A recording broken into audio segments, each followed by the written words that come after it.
সুনানু তিরমিজির মধ্যে মোহাম্মদ ইবনে ইসা রাহিমাহুল্লাহ তিনি 739 নম্বর হাদিস, এবং ইমাম আবু আবদুল্লাহ মোহাম্মদ বিন ইয়াজিদ সুনান ইবনে মাজার 1389 নম্বর হাদিস, ইমাম হাফিজ আবু বাকার আবদুল্লাহ বিন মোহাম্মদ রাহিমাহুল্লাহ মুসান্নাফ ইবনে আবি সাইবার 15 নম্বর খণ্ডের 30,478 নম্বর হাদিস, ইমাম আবু আবদুল্লাহ মোহাম্মদ বিন আবদুল্লাহ মিশকাতুল মাসাবি কুতুবখানা রাশিদের দিল্লির ছাপায় 114 নম্বর পেজে একটি হাদিস তিনারা আনয়ন করেছেন। আলহামদুলিল্লাহ, আসসালাতু ওয়াসসালামু আলাইকা ইয়া রাসূলুল্লাহ, আম্মা বাদ।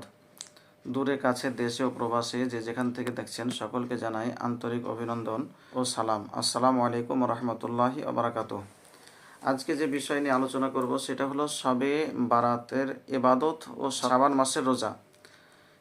শাবান মাসের 15 তারিখ ইবাদত বন্দেগী করা যাবে কিনা এবং শাবান মাসে রোজা রাখা যাবে কিনা, এই বিষয় নিয়ে আপনাদের সম্মুখে কোরআন হাদিস থেকে আলোচনা করব। কারণ বর্তমান সময়ে কিছু নামধারী ওলামা ইকরাম তারা এটাকে বেদাত বলে জোর করে ঘোষণা করার চেষ্টা করছে। আজ সেটা দেখব পবিত্র কোরআন ও হাদিস থেকে এর কোনো ভিত্তি আছে কিনা এবং সেটার উপর আমল করা যাবে কিনা। আসুন সর্বপ্রথম আলোচনা করার পূর্বে মহাগ্রন্থ পবিত্র কালামুল্লাহ শরীফ থেকে দুটো আয়াতে কারিমা তিলাওয়াত করছে, শ্রবণ করুন। আল্লাহ পাক রব্বুল আলামিন সুবহানাহু তাআলা তিনি সূরা দোকান 25 নম্বর পারার মধ্যে আল্লাহ পাক বলেন, ইন্না আনজালনাহু ফি লাইলাতিন মুবারাকাতিন ইন্না কুন্না মুনজিরিন ফিহা ইউফরাকু কুল্লু আমরিন হাকিম। নিশ্চয় আমি সেটাকে বরকতময় রাত্রিতে অবতীর্ণ করেছি, নিশ্চয় আমি সতর্ককারী, তাতে বন্টন করে দেওয়া হয় প্রত্যেক হিকমতময় কাজ। আল্লাহ পাক রব্বুল আলামিন সুবহানাহু তাআলা এই আয়াতের মধ্যে বলেছেন যে নিশ্চয় আমি সেটাকে বরকতময় রাত্রিতে অবতীর্ণ করেছি। বরকতময় রাত্রি বলতে কোন রাত্রিকে বোঝানো হয়েছে এই বিষয়ে দেখার জন্য আমাদেরকে তাফসির দেখা দরকার। জগৎ বিখ্যাত তাফসিরের কিতাব তাফসিরে কাবির, তাফসিরে কাবিরের মধ্যে ইমাম ফখরুদ্দিন রাজি রাহমাতুল্লাহ আলাইহি তিনি বর্ণনা করেছেন হিয়া লাইলাতুন নিসফি মিন শাবান। লাইলাতুম মুবারাকাতুন বলতে গেলে আল্লাহ পাক রব্বুল আলামিন নিসফে শাবানকে বুঝিয়েছেন। এই আয়াতের ব্যাখ্যা করতে গিয়ে ইমাম ফখরুদ্দিন রাজি রাহমাতুল্লাহ আলাইহি তিনি একটি হাদিস আনয়ন করেছেন। হাদিসটা এইভাবে বর্ণিত হয়েছে, স্ক্রিনের দিকে লক্ষ্য করুন। ক্বালা রাসূলুল্লাহ সাল্লাল্লাহু আলাইহি ওয়াসাল্লাম ইন্নাল্লাহা তাআলা ইয়াগফিরু লিজামিইল মুসলিমিনা ফি তিলকাল লাইলাতি ইল্লা লিকাহিনিন আও মুসাহিনিন আও মুদমিন খামরিন আও আকুলিল ওয়ালিদাইন আও মুসিরুন আলা জিনা। হযরতে রাসূল খুদা সাল্লাল্লাহু আলাইহি ওয়াসাল্লাম তিনি বলেছেন, নিশ্চয় আল্লাহ তাবারাক ওয়া তাআলা এই মহারাত্রিতে তিনি সমস্ত মুসলমানদেরকে ক্ষমা করে দেন, কিন্তু কাহিন যে নুজুমি, তারপরে যে আপনার হিংসুক, তারপরে আল্লাহ নবী বলেন যে যে সর্বদা মদ্যপান করা অবস্থায় থাকে, পিতামাতার অবাধ্য সন্তান এবং যে সর্বদা জেনার কাজে লিপ্ত থাকে, রাসূল কায়নাত সাল্লাল্লাহু আলাইহি ওয়াসাল্লাম তিনি বলেন এই 5 শ্রেণীর ব্যক্তি ব্যতিরিকে সমস্ত মুসলমানদেরকে আল্লাহ তাবারাক ওয়া তাআলা এই মহান রাত্রিতে ক্ষমা করে থাকেন। সুবহানাল্লাহি ওয়া বিহামদিহি। উক্ত তাফসীর দ্বারা বোঝা যায় যে এই রাত্রির নিশ্চয় একটি গুরুত্ব রয়েছে। আসুন পবিত্র হাদিস থেকে আমরা দেখি। ইমাম আবু আবদুল্লাহ মোহাম্মদ বিন ইয়াজিদ সুনান ইবনে মাজা হাদিস নাম্বার 1390, ইমাম আবু আবদুল্লাহ মোহাম্মদ বিন আবদুল্লাহ মিশকাতুল মাসাবি কুতুবখানা রাশিদিয়া দিল্লির ছাপায় 115 নম্বর পেজ 1232 নম্বর হাদিস। হাদিসটি এভাবে বর্ণিত হয়েছে, স্ক্রিনের দিকে আপনারা লক্ষ্য করুন। আন আবি মুসা আল আশারি আন রাসূলিল্লাহি সাল্লাল্লাহু আলাইহি ওয়াসাল্লাম قال ان الله لا يطلع في ليله النصف من شعبان فيغفر لجميع خلقه الا لمشرك او মুসাহিন। হযরত আবু মুসা আল আশারি রাদিয়াল্লাহু তাআলা আনহু তিনি রাসূল করিম সাল্লাল্লাহু তাআলা আলাইহি ওয়াসাল্লাম থেকে বর্ণনা করেছেন। তিনি বলেন যে রাসূল পাক সাল্লাল্লাহু আলাইহি ওয়াসাল্লাম তিনি বলেছেন, নিশ্চয় আল্লাহ তাবারাক ওয়া তাআলা এই শাবান মাসের 15 তারিখ অর্থাৎ 14 তারিখ দিবাগত রাত্রিতে সমস্ত সৃষ্টিকে মাফ করে দেন, কিন্তু মাফ করেন না শুধুমাত্র মুশরিক আর হিংসুক। এই মুশরিক আর হিংসুক ব্যতিরিকে রাসূল কায়নাত সাল্লাল্লাহু আলাইহি ওয়াসাল্লাম তিনি বলেছেন যে সমস্ত ব্যক্তিদেরকে অর্থাৎ সমস্ত মুসলমানদেরকে আল্লাহ তাবারাক ওয়া তাআলা তিনি ক্ষমা করেন। তাহলে এত মূল্যবান রাত্রি, যে রাত্রি সম্পর্কে রাসূল কায়নাত সাল্লাল্লাহু আলাইহি ওয়াসাল্লাম তিনি বলেছেন যে আল্লাহ তাবারাক ওয়া তাআলা তিনার বান্দা বান্দিকে ক্ষমা করেন, তাহলে কি আমরা আল্লাহ তাবারাক ওয়া তাআলার কাছে কি আমরা তাহলে মাপ চাইতে পাবো না?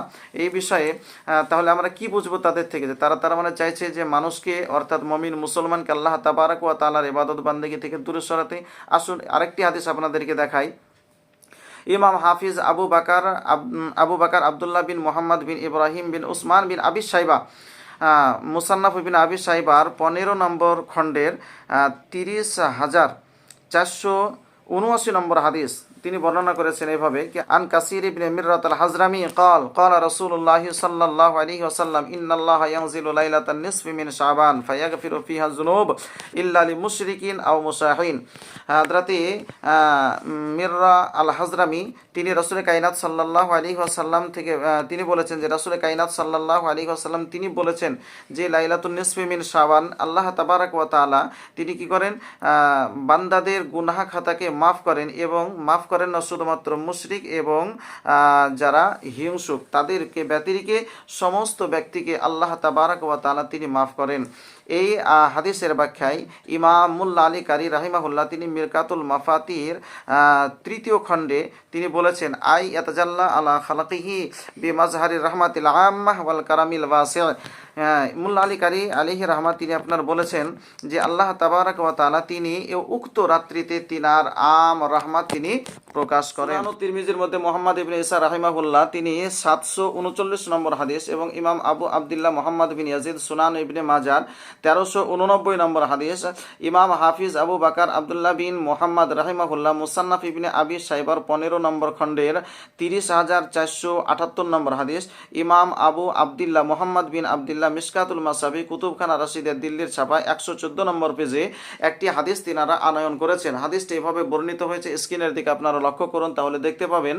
আন আয়েশা ক্বালাত ফাকাততু রাসূলুল্লাহি সাল্লাল্লাহু আলাইহি ওয়াসাল্লাম লাইলাতান ফাইদা হুয়া বিল বাকি' ফাকালা আকুনতি তাখাফিনা আন ইয়াহিফাল্লাহু আলাইক ওয়া রাসূলুহু কুলতু ইয়া রাসূলাল্লাহ সাল্লাল্লাহু আলাইহি ওয়াসাল্লাম ইন্নী যানানতু আন্নাকা আতাইতা বা'যা নিসাইক ফাকালা ইন্নাল্লাহা তাআলা ইয়ানজিলু লাইলাতান নিসফি মিন শাবান ইলা সামাঈদ দুনিয়া ফায়াগফিরু লি আকসারা মিন আদাদি শারি গানামি কালবিন।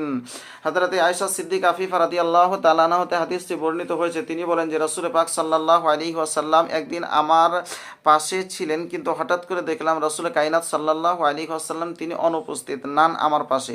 তখন আমি কি করলাম, এদিক ওদিক দেখার জন্য বেরিয়ে পড়লাম। দেখলাম যে রাসূল কায়নাত সাল্লাল্লাহু আলাইহি ওয়াসাল্লাম তিনি জান্নাতুল বাকিতে অবস্থান করছেন। যখন তিনার কাছে গেলাম রাসূল কায়নাত সাল্লাল্লাহু আলাইহি ওয়াসাল্লাম তিনি আমাকে বললেন কি তুমি কি এটা মনে করছো যে আল্লাহ এবং আল্লাহ খিয়ানত করছে? তখন আমি বললাম ইয়া রাসূলুল্লাহ সাল্লাল্লাহু আলাইহি ওয়াসাল্লাম নিশ্চয় আমি আপনাকে এটা গোমান করছি যে গোমান করেছিলাম যে হয়তো আপনি আপনার কোনো ওয়ার্দাঙ্গের কাছে হয়তো আপনি চলে গিয়েছেন। আল্লাহ পাক আল্লাহ নবী সাল্লাল্লাহু আলাইহি ওয়াসাল্লাম তিনি বলেন যে আয়েশা শোনো, আজকের এই রাত্রিটা ইন্নাল্লাহা তাআলা ইয়ানজিলু লাইলাতান নিসফি মিন শাবান, আল্লাহ নিশ্চয় আল্লাহ তাবারাক ওয়া তাআলা এই লাইলাতুন নিসফি মিন শাবানে প্রথম আসমানের তিনার শান মোতাবেক তিনি অবতরণ করেন। তারপরে তিনি বলেন যে ফায়াগফিরু লি আকসারা মিন আদাদি শারি গানামি কালবিন, আর এই রাত্রিতে আল্লাহ তাবারাক ওয়া তাআলা তিনি বান্দাদেরকে মাফ করে থাকেন। রাসূল কায়নাত সাল্লাল্লাহু আলাইহি ওয়াসাল্লাম তিনি বলেন যে বানু কালব গোত্রের যত ছাগল ছিল, প্রত্যেক ছাগলের যত পশম ছিল, এর থেকে অধিক মুসলমানকে আল্লাহ তাবারাক ওয়া তাআলা মাফ করে থাকেন। সুবহানাল্লাহি ওয়া বিহামদিহি। এত মূল্যবান রাত্রি, যে রাত্রিতে আল্লাহ তাবারাক ওয়া তাআলা বান্দাদেরকে ক্ষমা করে থাকেন, এই মহামূল্যবান রাত্রিকে তারা বেদাত বলে আখ্যায়িত করছে। জোর করে যে সমস্ত হাদিসগুলো বর্ণিত হয়েছে, তাহলে তারা কি বুঝতো না এসব বিষয়ে যে এ সমস্ত কাজ করা চলবে না? তাহলে আমাদের পূর্বে যারা আইম্মা ইকরাম চলে গেছেন, মুজাদ্দিদগণ চলে গেছেন, তাহলে কেউ না কেউ তো বলতেন যে এই রাত্রিতে ইবাদত করা যাবে না, এটা বিদআত, এটা রাসূলের পাক থেকে সাবিত না, এটা বলতেন, কিন্তু সেটা কি বলেছেন? বলেননি। আসুন এই হাদিসের ব্যাখ্যায় ইমাম মুল্লা আলী কারি রাহিমাহুল্লাহ তিনি মিরকাতুল মাফাতির তৃতীয় খণ্ডের 339 নম্বর পেজে তিনি বলেছেন আন্নাল মুরাদা বিগফরানি আকসারা আদাদি যুনুবিল মাগফিরা, তিনি বলেছেন যে এই উক্ত রাত্রিতে আল্লাহ তাবারাক ওয়া তাআলা অসংখ্য মানুষকে তিনি মাফ করে থাকেন। হাকিমুল উম্মাত মুফতি আহমদ ইয়ার খান নাইমি রাহিমাহুল্লাহ মিরআতুল মানাজির শারাহ মিশকাতুল মাসাবির দ্বিতীয় খণ্ডের 282 নম্বর পেজে তিনি বলেছেন इसी से मालूम हुआ कि शबे बारात में इबादत करना कब्रिस्तान जाना सुन्नत है। তিনি বলেছেন যে উক্ত রাত্রিতে ইবাদত বান্দেগি করা এবং কবরস্থান গিয়ে কবর জিয়ারত করা এটা রাসূল করিম সাল্লাল্লাহু তাআলা আলাইহি ওয়াসাল্লামের সুন্নাত। আসুন আরেকটি হাদিস আপনাদের সম্মুখে পেশ করছি, যেটা ইমাম আবু আব্দুল্লাহ মুহাম্মদ বিন আব্দুল্লাহ মিশকাতুল মাসাবি কুতুবখানা রাশিদিয়া দিল্লির ছাপা 115 নম্বর পেজে হাদিসটি বর্ণিত হয়েছে। হাদিসটা এইভাবে এসেছে, আন আয়েশা আনিন নবী সাল্লাল্লাহু আলাইহি ওয়াসাল্লাম قال هل تدرين ما في هذه الليلة يعني ليلة النصف من شعبان قالت ما فيها يا رسول الله صلى الله عليه وسلم فقال فيها أن يكتب كل مولود بني آدم في هذه السنة وفيها أن يكتب كل هالك من بني آدم في هذه السنة وفيها ترفع أعمالهم وفيها تنزل أرزاقهم হযরত আয়েশা সিদ্দিক আফিফা রাদিয়াল্লাহু তাআলা আনহা হতে হাদিসটি বর্ণিত হয়েছে যে রাসূল কায়নাত সাল্লাল্লাহু আলাইহি ওয়াসাল্লাম তিনি বলেছেন, হাল তাদরিনা মা ফি হাদিহি লাইলা, আয়েশা এই রাত্রি সম্পর্কে কি তুমি জানো, ইয়ানি লাইলাতুন নিসফি মিন শাবান সম্পর্কে কি তুমি জানো? আয়েশা সিদ্দিক আফিফা রাদিয়াল্লাহু তাআলা তিনি বলেন, বলুন ইয়া রাসূলুল্লাহ এই রাত্রি সম্পর্কে। ফাকালা ফিহা আন ইয়াকতুবা কুল্লু মাউলুদিন বানি আদম ফি হাদিহি সানা, তো রাসূল কায়নাত সাল্লাল্লাহু তাআলা আলাইহি ওয়াসাল্লাম তিনি বললেন যে উক্ত রাত্রিতে সমস্ত মানুষ অর্থাৎ কি কবে জন্ম নেবে সেই বিষয়ে আজকের রাত্রিতে লিপিবদ্ধ করে দেওয়া হয়। ওয়াফিহা আন ইয়াকতুবা কুল্লু হালিকিন মিন বানি আদম ফি হাদিহি সানা, আর এই বছর কতজন ব্যক্তি মারা যাবে সেটাও লিপিবদ্ধ করে দেওয়া হয়। ওয়াফিহা তুরফাউ আমালুহুম, আর এই আমলগুলোকেও উঠিয়ে নেওয়া হয়। ওয়াফিহা তুনজিলু আরযাকুহুম, আর এই বছর কতটা সে খাবে তার রিজকও বন্টন করে দেওয়া হয়। সুবহানাল্লাহি ওয়া বিহামদিহি।